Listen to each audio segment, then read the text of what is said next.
네모 여기다가 여기다가 좀 잡아라. 펜.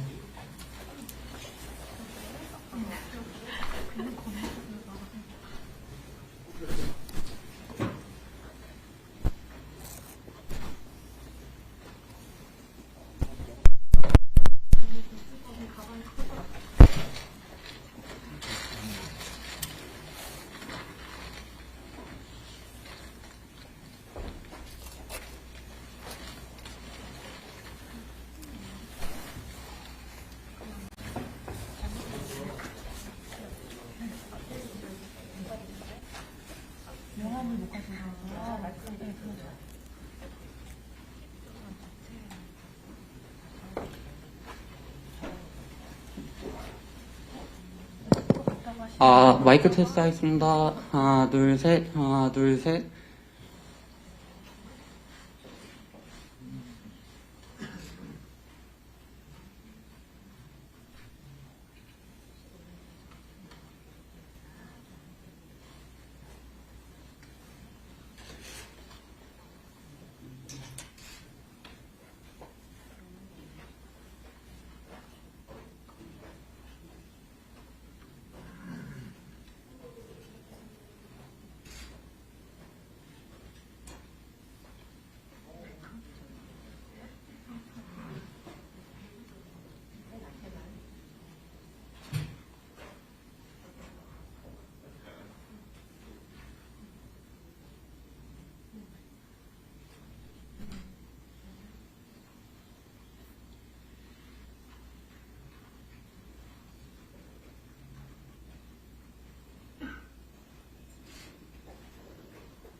기자회견이 시작되기 전에 말씀드리면 항상 이렇게 여러분들 고생이 많으시고요. 예. 여러분 이렇게 도와주신 분에 대해서 항상 감사하게 생각하고 있습니다. 예.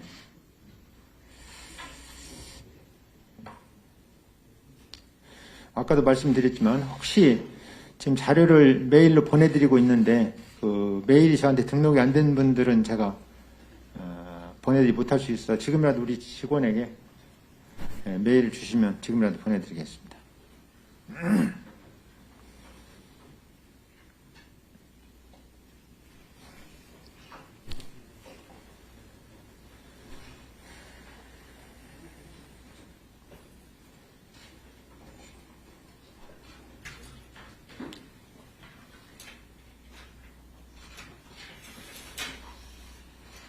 기자회견을 시작하겠습니다. 안녕하십니까, 장영하입니다.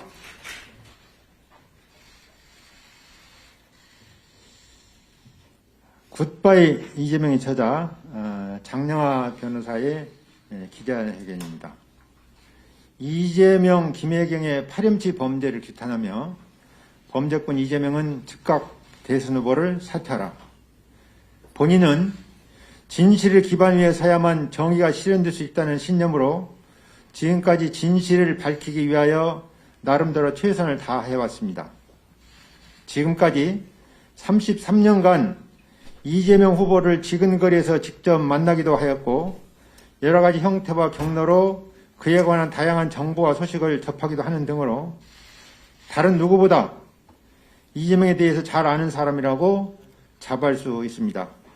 그런 본인이 그에 대한 객관적 실체를 밝혀서 국민들이 현명한 선택에 도움이 되도록 굿바이 이재명이란 이 책자를 펴내기도 하였습니다.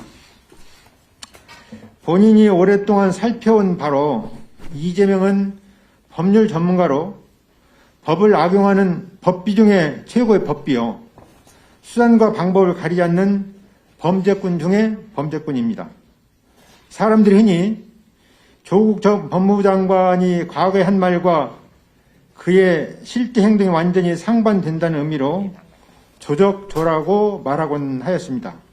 그런데 이재명은 조적조보다 훨씬 더 강하게 이적이, 이재명의 적은 이재명이다 라고 말할 수 있고 내로남불의 극치인 이로남불이라고 말할 수 있습니다. 그가 말로 경고한 대상은 그 자신의 실제 행동이라고 보면 가장 정확하다고 할 수 있습니다. 오늘 고발하는 내용은 그런 본인 조사도 상상하지 못했던 파렴치한 것들입니다. 이재명, 김혜경 부부가 김혜경의 사적 심부름을 위하여 변호사 시절 사무직원이자 선거 당시 수행비서를 공무원으로 채용하여 국민들의 세금으로 사적인 심부름을 시키고 의료 기록이 남는 걸 원하지 않는다는 단순한 이유로 전문 의약품을 대리 처분받아 복용하는 것도 모자라서 식용할 고기조차 도지사 비서실의 법인카드로 바꿔치기 하는 수법 앞에서는 분노를 넘어서 불쌍하다는 생각까지 들었습니다. 본인은 지금까지 제가 살펴온 이재명, 김혜경 부부의 특성이나 여러 가지 정황에 비추어 그 부부가 이와 같은 사실을 알았거나 알 수 있었음에도 그런 사실을 일부러 외면해 왔다고 확신합니다. 이런 사람이 우리가 사랑하는 우리 대한민국의 대선 후보가 될 수 있는 현실, 그럼에도 불구하고 그런 범죄에 대하여 신속한 수사를 일부러 외면하고 있는 검찰과 경찰 등 수사기관들에게도 분노하고 슬퍼하지 않을 수 없으며 나라와 국민들의 미래가 심히 염려된다고 하지 않을 수 없습니다. 이에 본인은 이재명, 김혜경의 파렴치 범죄를 규탄하며 범죄꾼 이재명은 나라와 국민을 위해서 대선 후보를 사퇴하라고 요구합니다. 사랑하고 존경하는 국민 여러분, 이제는 현명하신 우리 국민들이 본격적으로 나서야 하지 않겠습니까? 그래서 오늘 저는 이재명과 김혜경, 배수현 등 관계자들을 해당되는 각종 범죄로 공수처, 검찰, 대검찰청, 경찰청에 고발장을 이 기자회견이 끝난 대로 접수합니다. 굿바이 이재명의 저자 장영하 변호사 기자회견 두 번째입니다. 김호수 검찰총장, 박은정 성남지청장은 이재명을 당장 구속하라. 윤석열 전 검찰총장이 검수완박이면 부패완판이라고 문재인 정부와 민주당 정권의 실체를 적나라하게 드러내었습니다. 작금의 우리 현실은 그것보다도 훨씬 더 심각하다고 하지 않을 수 없습니다. 살아있는 권력을 수사하기는커녕 권력의 바람이 불어오기도 전에 아직 미완의 권력 앞에 발라당 누워버리는 검찰 수뇌부 행태를 보면 분노를 넘어 좌절과 슬픔에 휩싸이지 않을 수 없는 것입니다.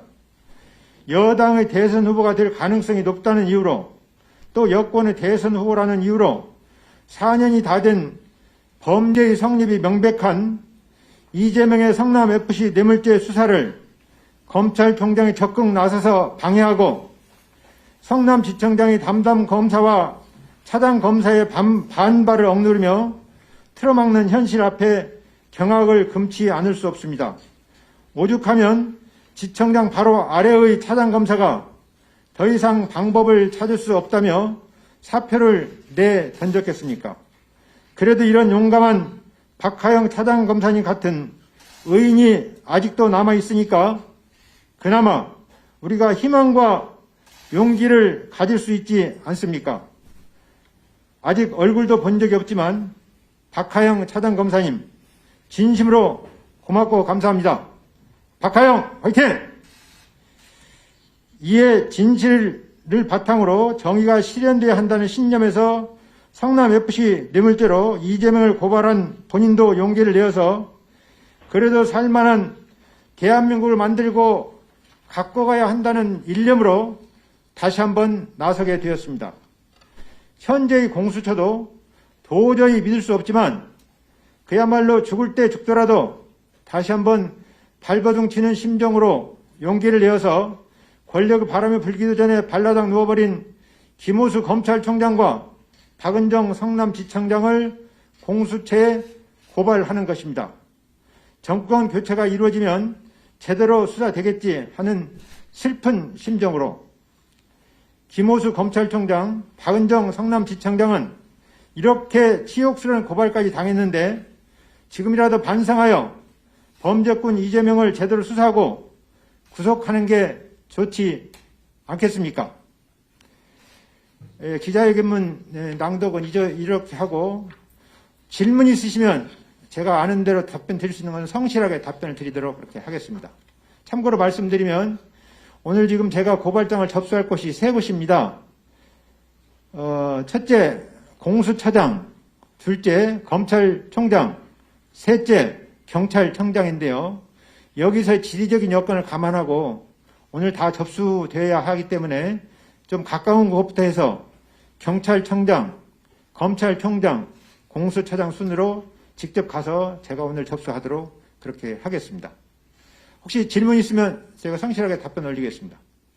질문해 주시죠. 없습니까?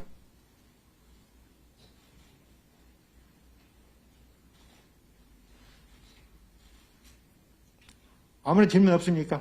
예. 워낙 언론에서, 예. 질문해, 마이크 좀 갖다 주세요.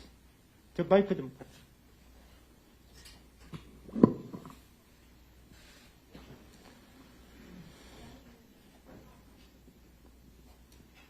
중앙일보 최서연이라고 합니다. 예. 그 2018년도에도 성남FC 후원금에 대해서 문제 제기를 하셔서 그 이 후보를 그때 고발하신 바 있는데 예. 그때 증거 불충분으로 불송치 결정이 내려졌는데 그 이후에 뭔가 이 문제를 다시 제기하기 위해서 기울였던 노력이라든가 이제 그때 가지셨던 뭐 아쉬운 마음이라든가 이런 게 있으신지 다시 지금 고발을 하시게 된 계기가 뭔지 궁금해서요.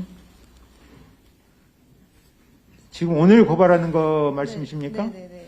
오늘은 성남FC 문제를 직접 고발하는 것이 아니고 검찰총장과 성남지청장을 공수처에 직권남용, 직무유기로 고발하는 것입니다. 참고로 말씀드리면 2018년 6월 10일경에 지방선거 시에 제가 성남FC 뇌물죄로 이재명을 선거법과 함께 고발을 하였습니다. 그런데 2021년 2월 25일 검찰총장에게, 그 다음에 2021년 3월 4일 경찰청장에게 다시 고발을 했습니다. 그런데 이 제3자 뇌물죄는 구성 요건에 부정한 청탁을 요건으로 하고 있습니다.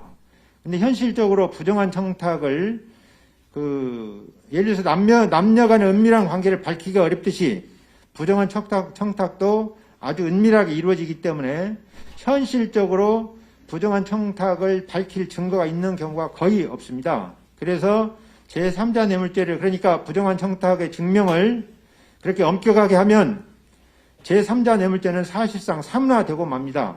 그래서 저도 지금 변호사고 재판에도 오랫동안 관여한 사람으로서 대법원에서 부정한 청탁에 대해서는 현안, 그러니까 권한을 가진 공무원과의 이해관계가, 명시적인 이해관계가 있으면, 밝혀지면 부정한 청탁이 있는 것으로 봅니다. 지금 성남FC 경우에는 차병원이나 농협이나 네이버나 두산건설이나 현대백화점이나 알파돔시티나 모두 성남시장의 인허가권과 직접적인 밀접한 관계를 갖는 그 이해관계가 있는 기업들입니다. 그러니까 성남시장의 인허가에 직접적으로 목을 매는 현안이 있기 때문에 지금 현재 상태만 가지고도 부정한 청탁이 있는 것으로 보아서 구속영장을 청구하면 영장이 발부될 사안이요, 재판에 회부되면 유죄 판결을 확신할 수 있는 그런 사안입니다. 그런데 경찰에서 부정한 청탁을 했다는 명시적인 증거를 밝힐 수 없다는 이유로 지금 무혐의 불송치 처분을 했는데요. 그것은 대단히 부당한 일이라고 하겠습니다. 더구나 지금 최근에 일부 언론 보도를 보면 분당 경찰서 경찰관들이 성남FC 문제를 수사함에 있어서 청탁을 받았다, 그런 진술이 했는데 몇 달 후에, 석 달인가 얼마 후에 다시 진술을 받으니까 기억이 잘 안 난다, 이렇게 했다고 하는 것인데, 그것은 그야말로 수사한 사람들이 얼마나 수사의 의지가 있느냐에 의해서 진실이 밝혀지거나 입증되거나 합니다. 그 정도만 가지고도 저는 충분히 다 입증되었다고 판단합니다.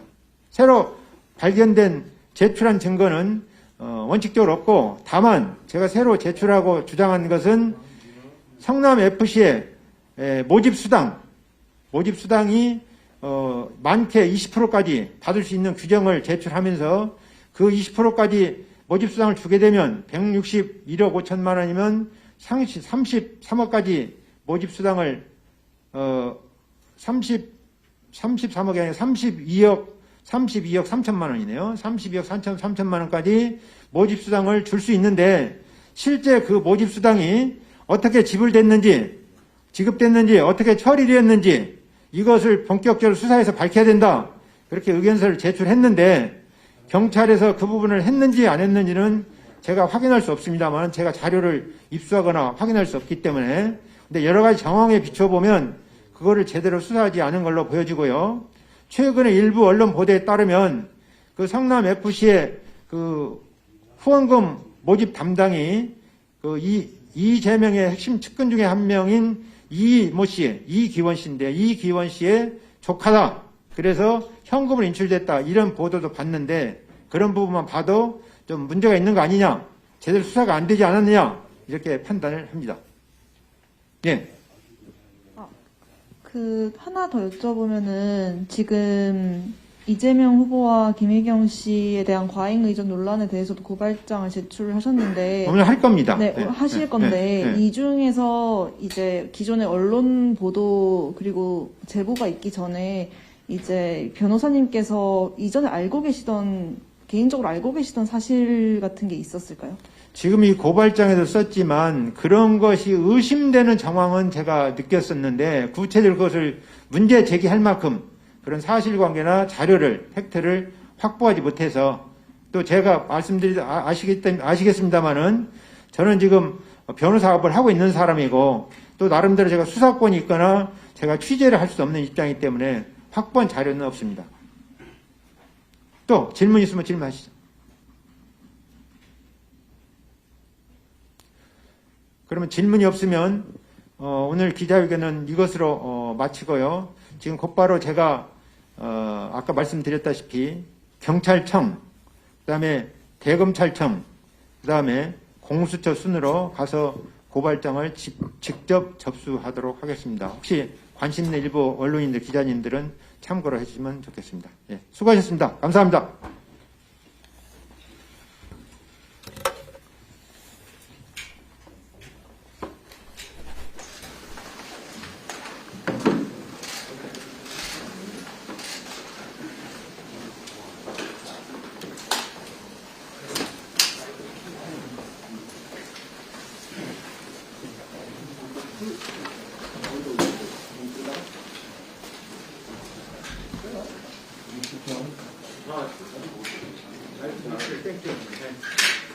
아, 예.